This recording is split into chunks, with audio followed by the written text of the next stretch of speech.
Les Clowncast by TDC, une réflexion grand angle sur le clown contemporain vu par le Théâtre du Chapeau.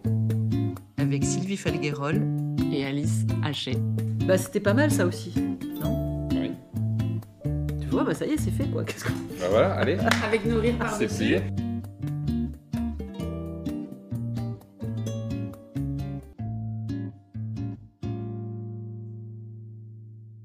Parce qu'au début, on se fait souvent un peu des émissions, tu sais. On se On croit un est peu sur France sérieux, Inter, c'est puis en ça. fait, et après on se dit, ah ouais, non, ça va, on n'est pas chez France Inter. Voilà, c'est temps. Et donc, c'est pour le C'est sérieux. plaisir en fait, c'est pour le plaisir, pour Voilà. s'amuser. Donc Nicolas Boimont, aujourd'hui, Clowncast avec toi, on est ravis.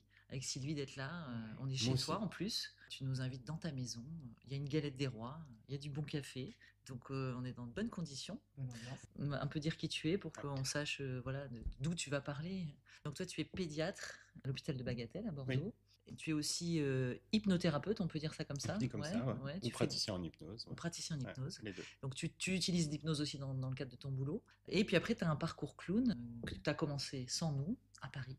Et après, tu es venu à Bordeaux et tu as continué le parcours clown avec nous au Théâtre du Chapeau. Ça fait un petit moment. La même année, j'ai commencé à Paris en 2012 et j'ai commencé au Théâtre du Chapeau en 2012. Donc tu n'as pas vraiment commencé avant nous, ça va. Non. Ouf. Tu as fait plein de parallèles en tout cas avec l'hypnose et le clown, et c'est un peu ce qui nous intéresse nous dans ce Clowncast, hein, Sylvie. Et tu as écrit d'ailleurs un mémoire sur le clown et l'hypnose. Ah, c'est mon téléphone. Le téléphone qui est ça. On est à la maison. Ah. Voilà, ça tombe bien. Avec des téléphones. Donc voilà, comme ça on est vraiment à la maison. J'ai commencé moi l'hypnose après le clown. Je suis pédiatre depuis 2003 et j'ai commencé à me former à l'hypnose en 2018. Alors que j'avais commencé le clown en 2012. Et c'est vrai que dès ma première formation, ça m'a frappé parce que comme il y avait beaucoup de points communs. Et comme le fait d'avoir ces 5-6 ans de clown dans les pattes, ça m'a beaucoup aidé au démarrage de la formation que j'ai fait à l'Institut français d'hypnose à Paris. Voilà. C'était justement mes questions. Moi, je suis arrivée en regardant la blouse blanche et je me suis dit, mais à quel moment on fait du clown ou à quel moment on choisit ce chemin de l'hypnose? Alors, on va commencer par À tout seigneur, tout honneur, le clown en 2012 pour la chronologie. Alors, moi, j'ai découvert le clown parce que ça a été mon cadeau de départ de mon service précédent. À savoir que une de mes super collègues, Sandrine, quand elle était en train de chercher comment utiliser les sous de ma cagnotte de départ du service de réanimation pédiatrique de Necker, et ben les clowns du rire médecin, les clowns hospitaliers, sont passés dans notre bureau à l'époque. Et parmi ces clowns-là, il y en a qui étaient profs au Samovar. Et il se trouve que pile au moment où les clowns passent dans le bureau, elle est en train de chercher un cours d'impro, de théâtre et tout, parce que je pouvais avoir des difficultés pour prendre la parole en public à ce moment-là. Et donc, elle était en train de chercher ça, pile au moment où un des clowns, qui était à la fois au Rire Médecin et à la fois prof à l'école de clowns qui s'appelle le Samovar à Paris, il lui fait la proposition, il me dit bah, ça peut l'intéresser. Nicolas, il aime bien les clowns quand on passe et tout, et il rigole tout le temps avec nous. Donc en fait, ça peut matcher. Donc Sandrine regarde, bon, ça colle en budget. Je propose ça à tous les gens qui avaient mis des sous. Il y en a qui lui disent mais tu penses qu'il va trouver ça sérieux, enfin, ou il va trouver ça drôle, enfin, qu'il va pas le prendre mal en fait finalement qu'on le traite de clown, etc. Elle dit bah il changera, enfin, si jamais ça va pas. Et j'ouvre l'enveloppe, je me souviens encore le bar du 11e arrondissement dans lequel on était pour mon pot de départ, et en fait je fais génial, trop bien.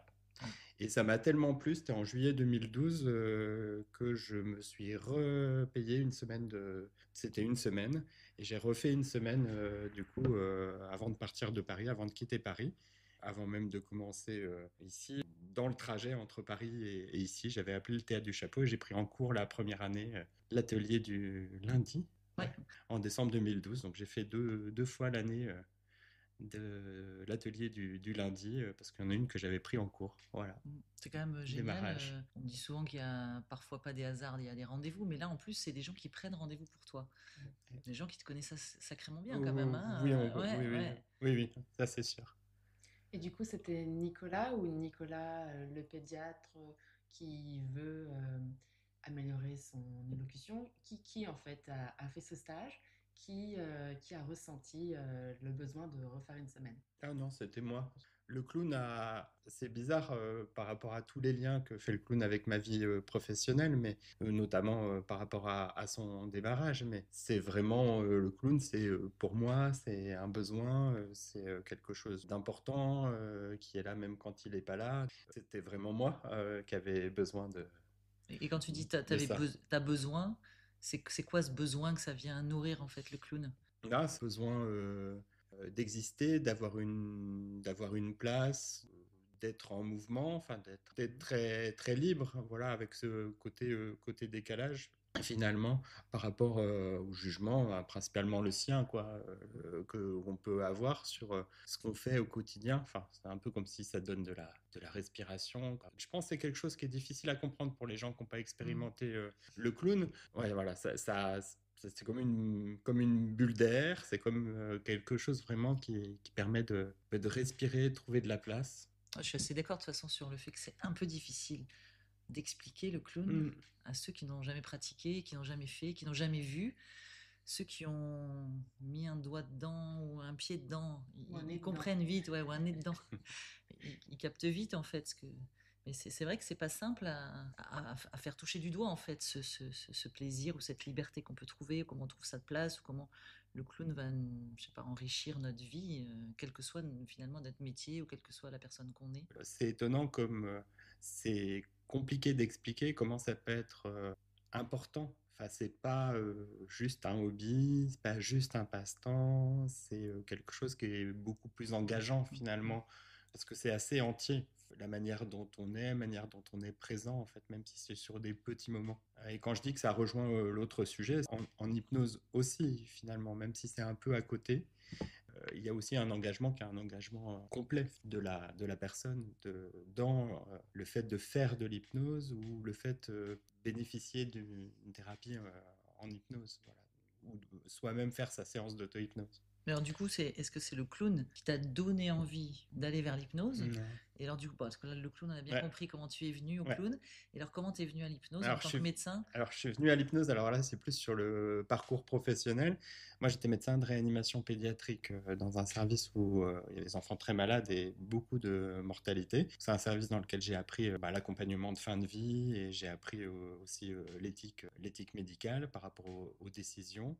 Et j'ai commencé à apprendre, et c'est ce qui a fait le lien entre mes deux métiers, à savoir le métier de réanimateur pédiatre et maintenant le métier de pédiatre d'hospitalisation à domicile, par un diplôme qui était un diplôme interuniversitaire de douleur et de soins palliatifs pédiatriques. J'avais pu croiser à plein de moments de ma formation initiale l'hypnose comme possibilité alternative aux moyens traditionnels de soulagement de la souffrance et de la douleur. Mais pendant longtemps, c'est resté un petit peu sulfureux, Hmm. l'hypnose, comme si c'était du charlatanisme, comme si ça n'existait pas, comme si c'était de la manipulation.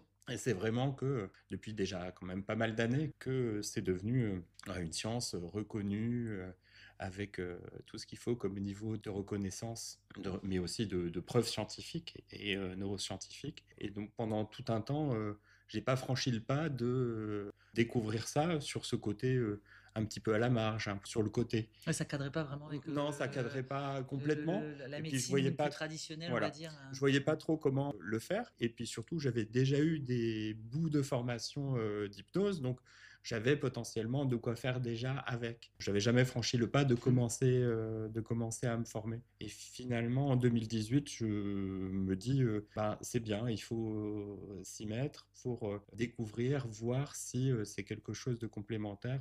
Moi, là où j'en suis, dans apporter quelque chose en plus aux enfants par rapport à la douleur principalement. Donc, je vais faire un cursus d'hypnose médicale, d'hypnoanalgésie, mais dans un institut qui est l'Institut français d'hypnose, et qui a vraiment comme philosophie d'accueillir et les somaticiens, ceux qui s'occupent du corps, et les gens qui s'occupent plutôt de l'esprit, donc plutôt les psychologues, les psychiatres, etc. En fait, donc il y a deux cursus qui sont séparés, mais chacun de chaque corps soignant peut faire le cursus de l'autre. Et donc, dans chaque cursus, on retrouve de toutes les professions. Moi, j'ai commencé par faire hypnose et pédiatrie, Et puis ça m'a vraiment plu et la manière d'enseigner. Parce que la manière d'enseigner dans cet institut est quelque chose qui est vraiment... on va vous apprendre les outils qui existent dans la boîte à outils de l'hypnothérapeute. Et cette boîte à outils, elle va s'enrichir. Et vous, depuis votre profession, depuis votre pratique, sans que vous deveniez quelqu'un d'autre, vous êtes toujours la même personne, vous allez pouvoir utiliser ces différents outils en plus de ce que vous aviez déjà l'habitude d'utiliser. Et c'est vrai que ça me parlait bien parce que moi j'utilise plein d'outils actuellement, et puis avant en réanimateur aussi j'utilisais plein d'outils. Il y a des outils matériels et puis il y a des outils relationnels et de communication. Et en fait cette idée-là me parlait bien, et puis l'idée d'appliquer mon éthique personnelle et mon éthique professionnelle à ce champ-là aussi de pratique de mon métier me plaisait bien aussi. Je pratique l'hypnose depuis 2019 en consultation et aussi pour les enfants hospitalisés à domicile. Est-ce que quand tu as commencé l'hypnose, tu t'es dit, il y a un lien avec le clown? À partir de quand, tout d'un coup, tu t'es dit, tiens, l'hypnose et le clown, c'est un peu la même chose, même si c'est pas la même chose, mais il y a quand même beaucoup, beaucoup de communs. C'est quoi qui t'a, enfin, c'est quoi le déclencheur ou le truc qui a, tu vois, qui a relié les deux, en fait? C'était ma première formation, en fait. La plupart des choses décrites sur l'hypnose, les capacités de communication, la qualité de présence à l'autre, la qualité de présence relationnelle, l'écoute, le lien avec le corps, tout ça, ce sont des choses en fait que j'ai retrouvées d'emblée dans mon cursus de clown avant et après mon cursus de formation à l'hypnose. Et après, réellement pendant la séance, je jongle pas trop entre mes différentes identités. Les gens, ils viennent voir le docteur pédiatre qui, en plus, fait une consultation spécifiquement d'hypnose. Donc, ça fait déjà deux décalages. Et en général, ils connaissent pas l'hypnose. Donc, sinon, ça ferait encore. Oui, Donc, si en plus tu le arrives clown, avec ton, si en plus j'arrive avec mon ton costume de nez, clown, là, etc. Et que voilà. Donc, ça fait beaucoup de décalage. Il faut garder l'adhésion thérapeutique. Donc, les gens ne savent pas. Et il y a très peu de patients avec lesquels j'ai pu échanger sur le fait de faire du clown ou pas comme activité. Pour l'instant, j'utilise les outils de l'hypnose et j'utilise les outils du clown et je croise en permanence, mais c'est plus quelque chose qui me sert au quotidien par rapport à la présence à l'autre, l'autorisation de l'humour. Et donc, ouais, ça m'a parlé d'emblée et sur mes 2 ans de formation à l'Institut français d'hypnose entre 2018 et 2020, j'ai fait mon mémoire sur les outils du clown contemporain au service du praticien en hypnose. Que j'ai lu d'ailleurs. Oui. Ouais, j'ai adoré. T'as trouvé ça bien? Ah bah, super, c'est trop bien. Passionnant, intéressant. Et c'était, Sujet sans fin. c'est pas fini. Le choix de le faire comme ça, c'était rendre accessible. Les praticiens en hypnose peuvent savoir que l'hypnose peut faire peur ou donner des fausses représentations. Et les clowns qui font du clown peuvent savoir qu'il peut y avoir des mauvaises représentations Pas du tout, jamais. sur le Non, je vois clown. pas du tout de quoi Voilà. tu veux parler. Voilà. Alors là, je suis étonnée. Et donc, en fait, moi, ça m'a beaucoup parlé que ça puisse être extrêmement riche, une rencontre entre ces deux incompris. Parce qu'en fait, la solution est globalement dans la liberté. C'est-à-dire se dire, bah, on peut pas. J'ai beaucoup travaillé en hypnose la question de la légitimité qui passe par le travail finalement et puis aussi la reconnaissance. Moi, mon plaisir en consultation d'hypnose, c'est vraiment, personne ne vient me voir et puis après, là où les séances d'hypnose, va mieux. C'est simple. Et pareil en clown. Si en clown on est et puis on ressort, comme tu dis tout le temps, enfin comme vous dites tout le temps avec les autres formateurs du théâtre du chapeau, vous avez pris du plaisir et puis en fait il y a des gens qui rient et puis que Vous êtes content. on est bien, on se sent bien, bah voilà, objectif atteint. Et ben voilà, c'est une sorte de simplicité, de choses comme ça qui fait du bien finalement dans la vie. Ma consultation une fois par semaine d'hypnose dans ma semaine, par rapport aux difficultés du système de santé, par rapport à plein d'autres choses, me tient. Vraiment, c'est le moment, c'est pas une métaphore, c'est une respiration, elle est nécessaire. Dans les podcasts l'année dernière, on mentionnait l'idée que parfois, certains d'entre nous prennent leur nez et deviennent clowns pour eux-mêmes à la maison. Puis on questionnait l'idée de se dire est-ce qu'on a besoin d'un spectateur, de gens, etc. Et pour l'hypnose, du coup, on peut s'auto-hypnotiser. Oui, moi je fais partie des gens qui ont été formés comme ça, même si ça peut être difficile. Je pense que le but ultime, alors en s'occupant d'enfants un peu plus grands, d'adolescents ou d'adultes, ce qui n'est pas mon cas, je pense qu'un des objectifs va être l'autonomie, c'est-à-dire qu'un patient soit absolument pas dépendant d'un praticien, même s'il peut y avoir un lien, une présentation, une explication, enfin une mise en relation finalement avec la pratique de l'hypnose dans un premier temps avec quelqu'un quoi, qui peut guider un peu ou donner des explications, des billes, même apprendre peut-être ou faire en hétéro-hypnose les premières séances. Mais le but, c'est que ce soit intégré à la vie, quoi, comme en termes d'hygiène corporelle ou même. C'est probablement le plus difficile, être à la fois en relation avec le reste du monde et le nombre de personnes qu'on est en général, et en même temps être bien avec soi-même et savoir où on en est dans la vie, quoi. Du Donc coup, ça, ça ramène au clown, c'est ça aussi. compliqué. Ça Ouais, aussi. complètement. Ouais. Alors autant je peux avoir des difficultés à faire des séances d'auto-hypnose, je fais des choses extrêmement simples, autant je chausse jamais le nez tout seul. On voit Pour que c'est moi, quand même quelque chose qui voilà. n'est pas beaucoup, qui n'est pas une Non. pratique Voilà, courante. je chausse pas mon nez tout seul. Par contre, il m'arrive d'être clownesque dans mes rapports aux autres, de m'autoriser des choses parce que d'un coup, hop, là c'est pertinent, c'est aligné et on peut le faire. Et ça fait du bien parce que d'un coup c'est juste, c'est exactement ce qu'il fallait dire et on n'a pas besoin d'être caché ou d'être spécifiquement avec un costume particulier pour le faire. Mais c'est rare que ces moments-là ils se présentent dans la vie de tous les jours et je le décrète pas. Ah là d'un coup je vais être clown, mais non, pas du tout. C'est peut-être aussi que il y a des Oui. gens qui chosent vraiment. Alors, Oui. on n'en a pas rencontré beaucoup, mais quelques-uns qui chosent vraiment leur nez de clown chez eux, etc. Moi, je fais ça. Toi, Ouais. ah, tu t'avoues, Voilà. tu avoues. J'avoue. Après, je pense que aussi la force du clown, c'est quand on n'a pas besoin de chausser son nez pour retrouver ces apprentissages qu'on fait avec le clown et tout ce que ça induit et qui va s'installer en nous, qui va vraiment être intégratif de l'apprentissage du clown. Et du coup, en fait, il est à portée de main tout le temps. Mais c'est un Ouais. peu ce que tu dis sur aussi l'hypnose, sur cette espèce d'hygiène de vie, que après, ça fait partie de la vie. Et je pense que c'est là aussi là où on a un point commun sur l'autonomie. Et bon, la liberté évidemment, mais aussi sur l'autonomie. C'est vrai que nous, au Théâtre du Chapeau, l'idée, c'est pas que les gens soient dépendants de nous, même si on les rend accros au clown, bien sûr, hein, parce Ah, qu'on quand n'est même. pas complètement idiots.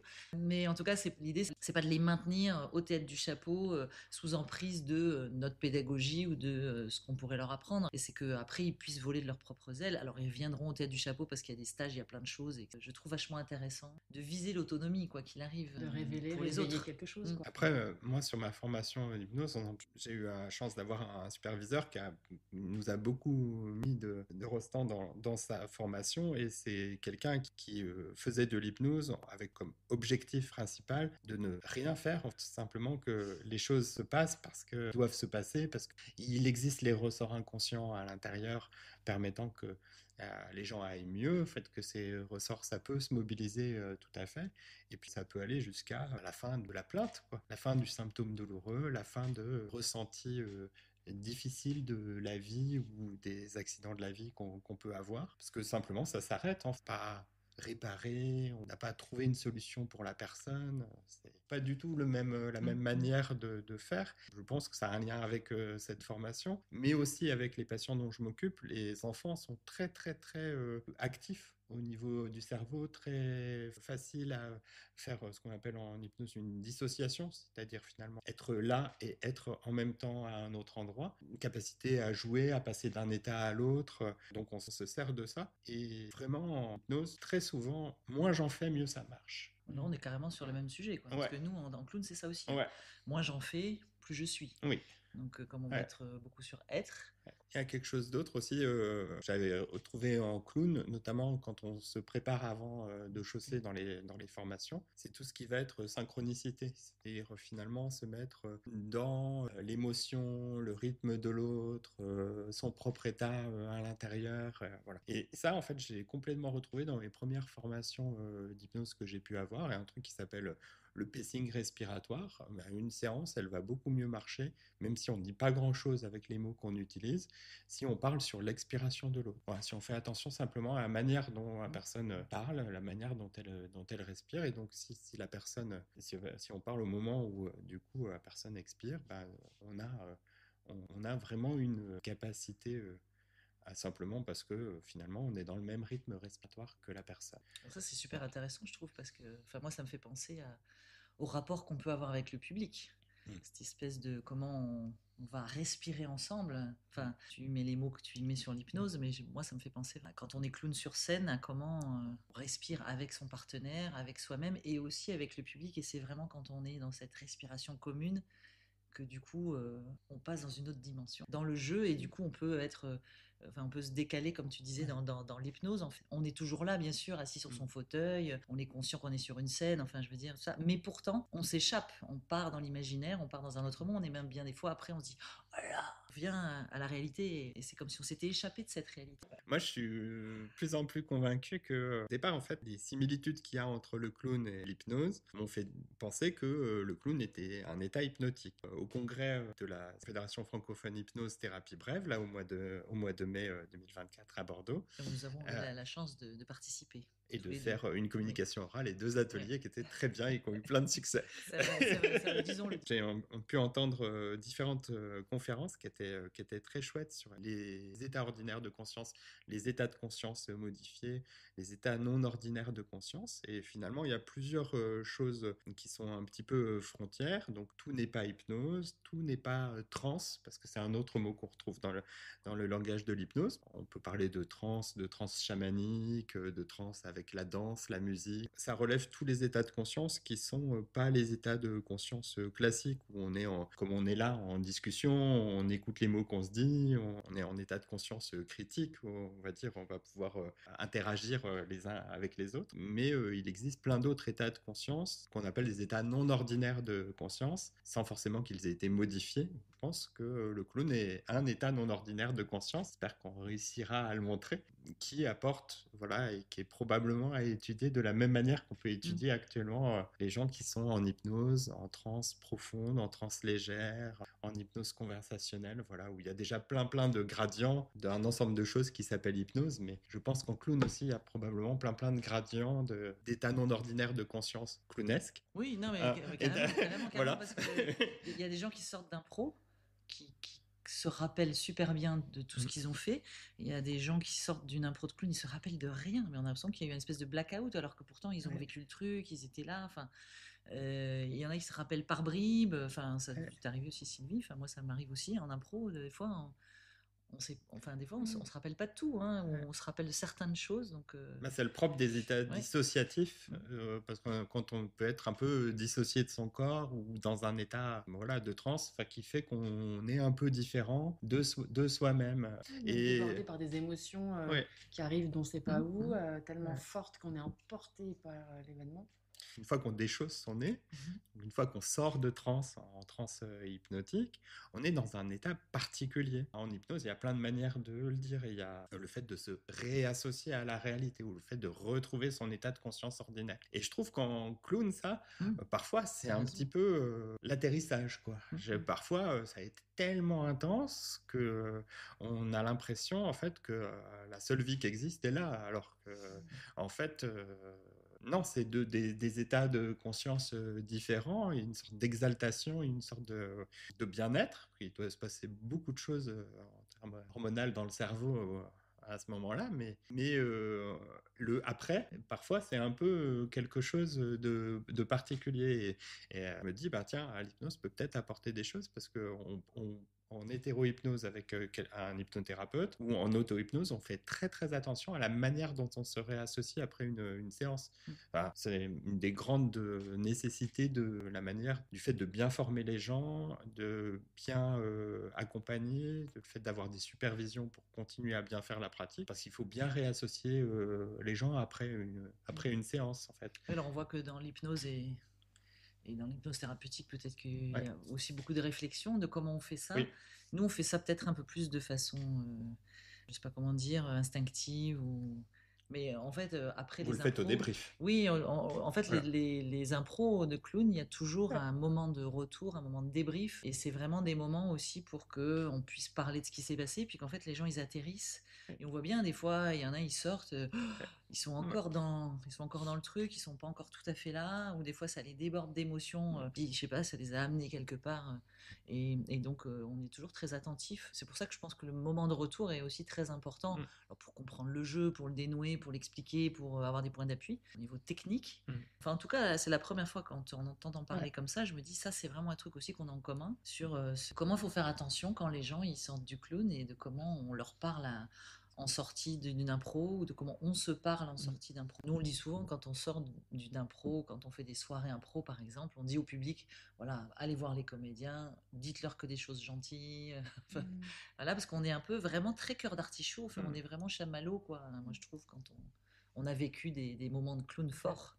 Donc, il faut en prendre soin de ça. Ah T'as voilà, raison, et t'as raison. c'est hyper important parce que c'est des zones de fragilité. Enfin, et la raison pour laquelle moi j'en parle, alors je sais pas si c'est comme ça qu'il faut en parler parce que personne sait si le clown c'est un état non ordinaire de conscience ou si c'est juste un jeu théâtral. On va travailler sur le Donc, sujet. moi j'en parle comme ça parce que je suis assez convaincu de ça, mais c'est juste ma conviction personnelle. Je pense qu'il faut faire attention à la manière dont se réassocient les gens quand ils sortent de transe en hypnose et quand ils sortent de scène en clown, parce qu'ils peuvent être pas réassociés et ils peuvent aussi avoir ce qu'on appelle en hypnose une abréaction, c'est-à-dire une réaction paradoxale négative. C'était enfin, pendant cet état de transe, finalement, quelque chose de très très difficile à vivre, un peu comme l'équivalent des cauchemars pour le rêve. Je pense que ça peut arriver aussi de plein de manières différentes, à la fois pas bien se réassocier ou faire une abréaction, ou une réaction paradoxale. Et ça me fait penser, j'ai jamais fait ce parallèle-là, à ces moments qu'on peut avoir où on est sur le point de s'endormir ou sur le point de se réveiller, où on a ces petits mouvements des bras, des jambes, ces petits sursauts.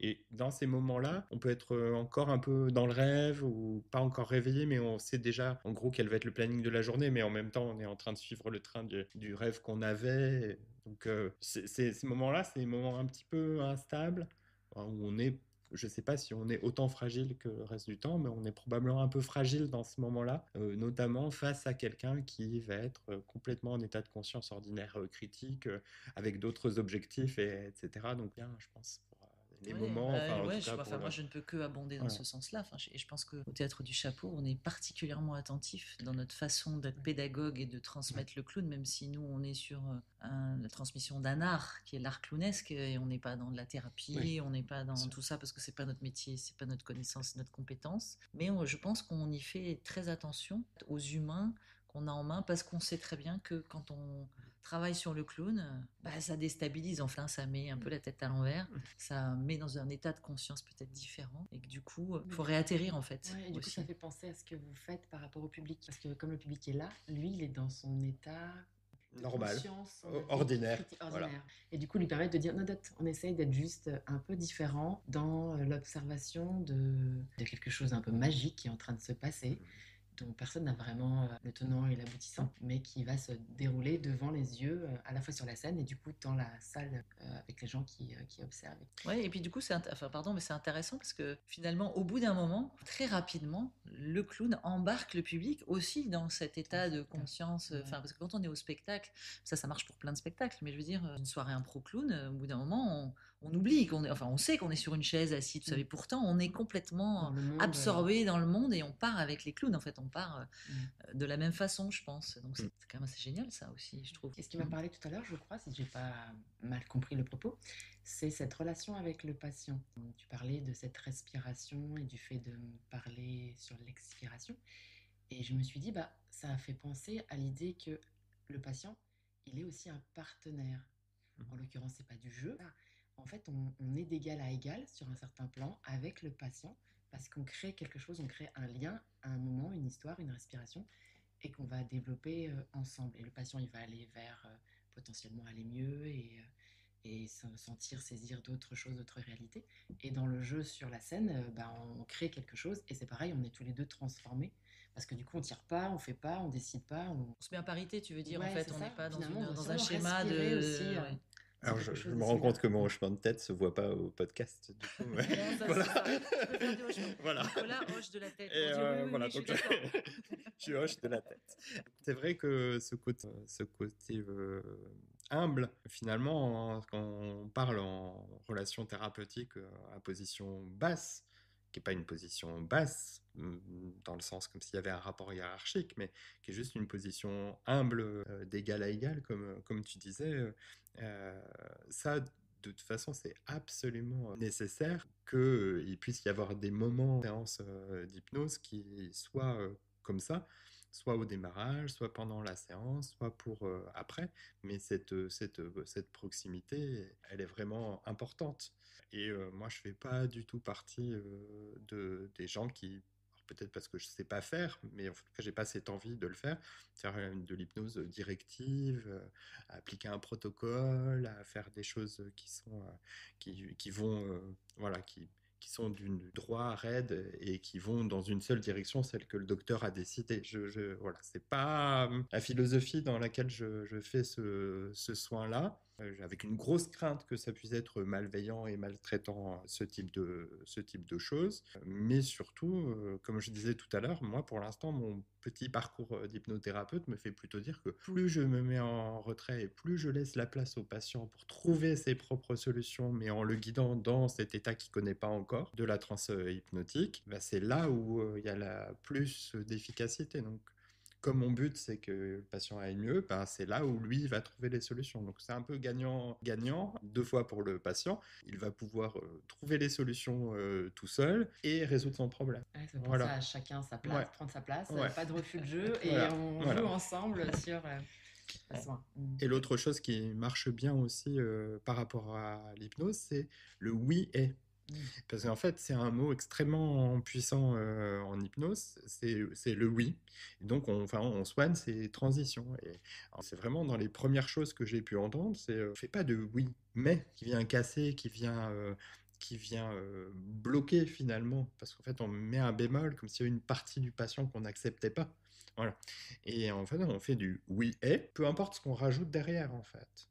Plus on va rajouter quelque chose de pertinent et en lien avec ce qui nous est apporté par le patient, mais de toutes les manières possibles, pas seulement par ces mots, mieux ça marche. Mais on a besoin d'abord de dire oui. Et le non bloque, le non va limiter le champ des possibles, principalement du patient, du coup, dans la relation thérapeutique, mais en clown, c'est c'est dans les premières choses C'est une règle qu'on essentielle de apprend. base. C'est vraiment quelque chose qui peut être extrêmement bloquant, freiné. Donc, il faudrait peut-être faire des trucs où on admet qu'en fait, on va se dire non tout le temps, non tout le temps, et puis on va voir jusqu'au bout ce que ça va donner. Ça, on pourrait Voilà, faire ça à dans l'autre l'envers, sens, quoi. Le exactement. clown à l'envers, pour voir ce que ça donne. Mais le oui, ça marche bien, et notamment, ça marche bien pour se donner des ressorts. Un patient qui rentre dans un état de transe hypnotique et qui me dit ah non, pas du tout, parce que je lui fais 12 000 propositions et puis finalement il retient que celle qui a absolument rien à voir avec la transmission. Bah, moi, si ça me déstabilise en tant qu'hypnothérapeute, c'est fini, quoi. La séance, elle est finie, on va pas plus loin. Ouais, très bien. T'es envoyé sur une plage, t'es en train de faire de la montgolfière, très bien, on continue. Peu importe. Moi, j'avais pas de besoin particulier. Et ça, c'est vrai que je pense que c'est parce que j'avais dans les pas de la formation de clown que quand j'ai eu la formation d'hypnose, c'était plus facile pour moi de dire, ok, peu importe qu'il y ait une cohérence ou qu'il n'y ait pas de cohérence au discours, en fait. Voilà. Et le faire valider par le patient aussi. Ça, c'est toujours vérifier avec son partenaire de jeu, du coup en clown ou son patient, qu'on est bien OK. Enfin, Oui, puis c'est en OK. clown, c'est pareil. Qu'on le voit, qu'on le Qu'on sent. soit sur une plage ou qu'on Ouais. soit sur une montgolfière, peu Voilà. importe. On déroule un L'important, fil, c'est qu'on joue. ouais. C'est Ouais. qu'on joue Ouais. ensemble et qu'on Ouais. joue avec le public et qu'on Ouais. s'amuse. Parce qu'on dit jouer sur scène, c'est bien le but. Bien sûr. Donc, ça, peu importe. Moi, j'aime bien ce que tu disais tout à l'heure sur aussi cette idée d'humilité. Alors, parce que j'adore, parce qu'en même temps, tu ouvres tellement de sujets que chaque sujet pourrait être un podcast, un clowncast à lui tout seul, en fait. Je trouve que c'est vraiment un rapport aussi que nous, on questionne beaucoup aussi au Tête du Chapeau sur ce rapport de pouvoir. C'est-à-dire que quand tu as le pouvoir, quand tu es hypnothérapeute, et en plus tu es médecin, donc je veux dire, tu as double pouvoir, entre guillemets, qu'on va te donner tout de suite parce que tu es quand même médecin, donc waouh. Et puis en plus hypnothérapeute, donc tu as le pouvoir, tu as de la connaissance. Nous, on est professeur de clown, par exemple, donc on a une connaissance, on a un pouvoir. Et même le clown, après sur scène, il a un pouvoir sur le public. Et tout ça. Et donc il y a bien cette histoire de qu'est-ce que je fais du pouvoir et comment je vais chercher le consentement libre de mon public, le consentement libre de mon partenaire, le consentement libre du patient, etc. Et ça, je trouve que c'est une vraie question centrale. Et je vois bien que ça aussi, c'est très en lien parce que cette histoire de pouvoir, pour moi en tout cas, et je pense qu'au tête du chapeau, c'est aussi comme ça qu'on l'aborde, ça demande de l'humilité, de l'écoute, de la fragilité, de la sensibilité, de l'observation, enfin, de se mettre en position basse, pas je suis moins que rien, mais vraiment en position basse d'écoute et au service d'eux, en fait, vraiment. Et ça inverse, je trouve, complètement la, la pensée qu'on peut avoir sur le pouvoir. En général, c'est celui qui a le pouvoir, il est en haut, et puis voilà, il dirige, il dicte, et il est au contraire en position forte. Mais pour moi, la position forte, c'est vraiment une position, comme tu disais, d'humilité. Que ça aussi, c'est un vrai point commun, tu vois, sur la pratique. C'est là où je sors Spider-Man, logiquement. Un grand pouvoir implique de grandes Exact. Ah, responsabilités. voilà, ça c'est bon. Voilà. Donc, non, en fait, c'est vrai, elle est bien trouvée, cette phrase. Moi, ça me fait un peu paniquer d'avoir un grand pouvoir sur les gens. C'est vraiment, très clairement, c'est pas quelque chose que je recherche. On a beaucoup discuté de ça avec des premières psychologues en HAD pédiatrique avec lesquelles j'ai travaillé sur le syndrome du super-héros, enfin que globalement tous les soignants ont et sont là en fait pour être des sauveurs, etc. Enfin, on a eu quelques débats parce qu'on n'est pas complètement encore d'accord sur ce sujet-là. Mais c'est important de savoir. Enfin, moi, j'ai toujours vécu ma connaissance comme du coup une responsabilité. Et responsabilité, ça veut dire qu'on peut faire des choses, on est en capacité de faire des choses en conscience dans les limites qu'on sait qu'elles ont. Mais aussi un poids. Bien sûr, C'est je suis d'accord. c'est aussi quelque chose qu'il faut pouvoir se trimballer. L'autonomie du patient et les explications préalables à la séance ou au cours de l'utilisation dans la présence à l'autre, c'est vraiment quelque chose qui nous aide. Enfin, aussi à partager un peu cette responsabilité. Je ne vais pas pouvoir dire sois autonome. Ah, je ne vais pas pouvoir dire dans la séance, débrouille-toi, moi c'est trop lourd la responsabilité, il faut que tu en aies ta part aussi. Non, c'est pas ça l'objectif. L'objectif, c'est que avec ce que je sais et l'humilité de ce que je sais pas, le patient il puisse se rendre compte aussi de ce qu'il est en capacité de faire, ce qu'il n'est pas encore en capacité de faire ou ce qu'on ne sait pas encore, et qu'il puisse prendre une part de sa responsabilité aussi, justement parce que son thérapeute il va être engagé avec responsabilité dans son soin. Donc ça montre aussi comment on peut être présent pour l'autre, comme quand on est douloureux, quand on a des problèmes qui nécessitent enfin, qui peuvent bénéficier d'une hypnothérapie, c'est intéressant de travailler là-dessus aussi. Enfin, Ah oui, bah, savoir. ça rejoint un peu comment je donne et je garde et que tout le monde garde son pouvoir d'agir en fait. C'est un Ouais. mot un peu à la mode, mais c'est un peu ça aussi. Ouais. Tout le monde a toujours une part Ouais. de ça. Tu fais toujours du clown. Alors, je fais toujours du clown. C'est un sujet compliqué parce que le clown a beaucoup de place, mais il a été extrêmement vital pour moi à une époque où mes enfants étaient petits. Ça a pu être compliqué en termes d'absence de la maison que j'aille faire du clown. Donc à un moment, ça a frotté fort et c'est compliqué de faire tout. Donc j'en fais beaucoup moins maintenant, soit par rapport à la vie professionnelle ou la vie perso, mais je continue à en faire. J'arrive globalement pas du tout à m'en débarrasser. Il se multiplie même. Il est collant. C'est pénible, le clown, c'est pénible. Donc en fait, quand j'en fais pas, j'en fais plus que quand j'en fais. Alors je pense qu'il va falloir que j'en refasse un petit peu pour en faire de manière normale. Bon, vous voyez, c'est un peu confus encore, un peu tout ça. Il y a un Voilà. il y a un nom de clown. Ouais, alors il y a deux noms de clowns. Du coup, premier nom, c'est Pipolin. Voilà. Et mon deuxième nom de clown, qui est probablement un cousin de Pipolin, s'appelle Soigne. Ah, Voilà. c'est ça, on y Voilà. vient finalement, ça Voilà. se croise tout ça. Voilà. Après, ce qui est quand même chouette dans le clown, c'est que même si on n'en fait pas pendant un moment, bah, on en fait quand même, comme tu dis très bien, parce qu'en fait, ça vit en nous, je trouve. Et puis qu'en fait, on peut revenir à n'importe quel moment pour en faire. Et c'est comme si on n'était pas parti. C'est comme si tout revenait, tout était déjà installé. Ça, c'est quand même aussi un gros avantage, je trouve. Parce qu'après, avec Nicolas, on a quand même un projet extraordinaire. Non, on en a plusieurs. On en a plusieurs. Parce qu'on aime bien réfléchir, on aime bien pousser voilà, la réflexion sur ces sujets-là.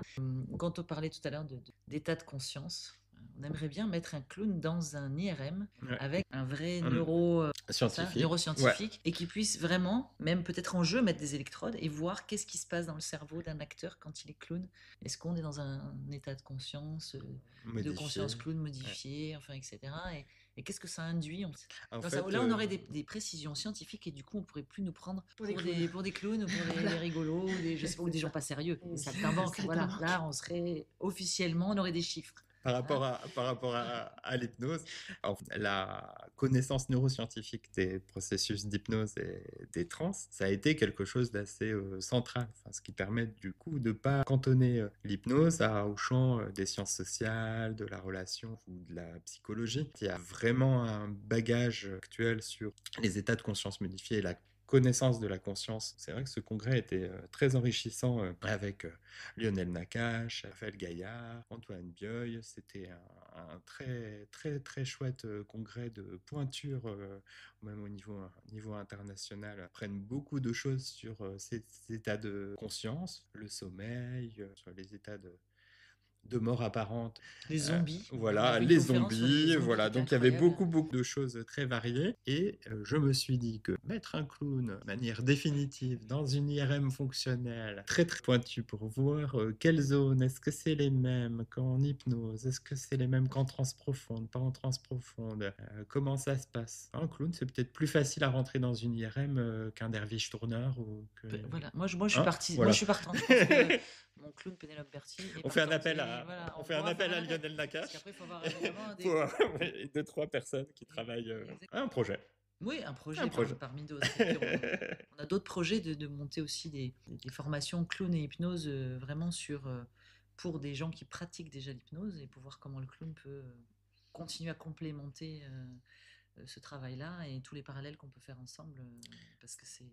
Ça, c'est grâce aux gens qui sont venus aux ateliers et puis qui ont croisé la route de Pénélope Berthier sur la communication orale au mois de mai dernier, parce qu'on a eu beaucoup de retours positifs pendant les ateliers et même après. Je pense que l'art du clown parle bien aux gens qui pratiquent l'hypnose et que les gens qui ont pu nous faire ces commentaires-là s'y sont retrouvés, se sont dit tiens, ça peut m'apporter quelque chose dans ma pratique, ça peut me rendre un meilleur thérapeute, ça peut m'apporter différentes choses. Ça, je pense que c'est bien. On avait fait un atelier sur l'écoute, un atelier sur la confiance. Moi, je te remercie de m'avoir emmené dans cet univers-là, parce qu'étant clown, je ne savais pas qu'il y avait autant de liens avec l'hypnose.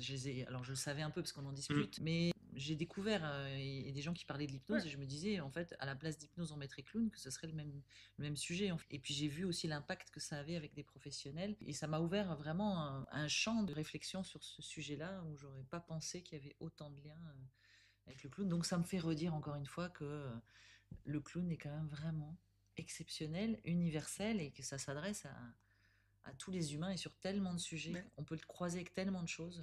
C'est d'une pertinence assez incroyable. Et oui, et ce n'est pas plaider pour ma chapelle, pour l'hypnose. Je pense que le clown peut apporter des choses sur plein de champs de l'humain, mais que probablement, par rapport à l'hypnose, le clown trouve quelque chose fondamentalement commun avec l'hypnose parce que il se situe à l'intérieur de la manière dont en fait ça se joue, la manière dont ça se met en place, la manière dont ça fait lien avec le développement, voilà, c'est pas juste une association d'idées parce que j'ai croisé ces deux routes, c'est vraiment en fait il y a quelque chose de l'ordre de qui on est, c'est quoi l'existence, comment est-ce qu'on est en relation avec les autres, vraiment l'humanité, quoi, le développement et actuellement une manière de regarder et de voir ça, c'est les neurosciences, etc. Avec beaucoup de questions qui se posent sur qu'est-ce que c'est la conscience. Je pense que voilà, le clown peut faire partie des éléments de réponse et d'interrogation parce que c'est assez universel. C'est pas un art spécifique qui est fait que dans une culture. par rapport à d'autres. Tu nous ouvres là Ouais. quelques petites questions à peine Voilà, philosophiques quoi, oui, sur pourquoi discrètement. j'existe, C'est ça. c'est quoi la conscience. Voilà. Ah ben on va, Donc voilà. l'année dernière, on faisait du sport. Cette année, Voilà. on fait de la philosophie. Voilà. On jongle parce qu'on a vu qu'avec toutes les étiquettes et les Voilà. boîtes, c'était pas facile. On décale. Et puis, qu'est-ce qu'on a fait d'autre? On a ouvert des boîtes. Voilà. On a fait plein de choses. Très clairement. Très On a essayé de mettre un clown dans une boîte Dans une aussi, boîte, c'est voilà, ça. qui tourne, mais voilà. Autre chose qui est important, et l'hypnose et le clown m'ont beaucoup parlé, c'est qui sont un petit peu dans la même boîte, c'est les émotions. Et dans l'émotion, il y a le mouvement et la mise en mouvement. Et le clown vient répondre à une question qui est une question qui est traitée, je pense, sans fin. Enfin, en tout cas, je pense qu'il peut y avoir un champ complet de la thérapie qui est sur ce sujet-là. C'est mettons-nous en mouvement, prenons soin de nos émotions, quelles qu'elles soient, à plein de manières différentes, en les laissant s'exprimer, en les travaillant, enfin en les chérissant le plus possible, quelles qu'elles soient, et vraiment en les accueillant, en voyant ce que ça fait et comment ça peut mobiliser les choses, parce que c'est un grand facteur de changement. Voilà, c'était 3 trucs que je voulais dire Ouais, pour bah, terminer. magnifique. Alors là, C'était les émotions et puis le mouvement et le changement. Alors du coup, dernière question. Est-ce que si tu devais faire une définition du clown contemporain, comme ça, avec ce qui te vient, pour toi, c'est quoi le clown contemporain? Et ça ne serait qu'une partie de la définition. Oui, parce que Donc, l'idée, c'est de faire une Ouais. définition Bien sûr. collective avec Voilà. tous les gens qui participent au Clowncast. Donc tu n'es qu'une partie de la réponse. Donc il n'y a pas trop de pression. Alors, venir à la communication orale, je pense, parce que c'est un acteur qui est dans un mouvement décalé, qui est souvent joyeux, qui conduit les gens, qui se conduit lui-même, mais le public aussi avec lequel il est en relation, sur un chemin de liberté et d'autonomie. C'est beau, hein. Moi, je prends. Je prends, je suis d'accord. Et tu donnes? Ah, Comme ouais, je c'était donne. Allez. une partie de la réponse, j'ai fait une partie de la réponse. Bien dense, cette Ouais. réponse. Bah, merci beaucoup, Nicolas. Merci. C'était Bah, un c'est vrai moi. plaisir. Merci. Et maintenant, on va finir la galette. Quand Ah même. ouais? Ouais. Ah, on finit la galette. On y c'est va. ça. C'était les Clowncast by TDC. Non. Non, C'est moi qui dis by TDC. C'était les Clowncast. By TDC. N'hésitez pas à liker, vous abonner, partager. Rire garanti. Quoi? Voilà. Drôlitude. Drôlitude. Retrouvez toutes les activités de la compagnie sur www.théâtre du Chapeau, Des spectacles. des interventions live, Une école de formation à Bordeaux. une expérience à vivre. Big Clown or not to be. Bon, ben allez sur le site et puis. Oui, bah après en même temps, intervention, formation, une école Voilà. à Bordeaux. Faites votre expérience.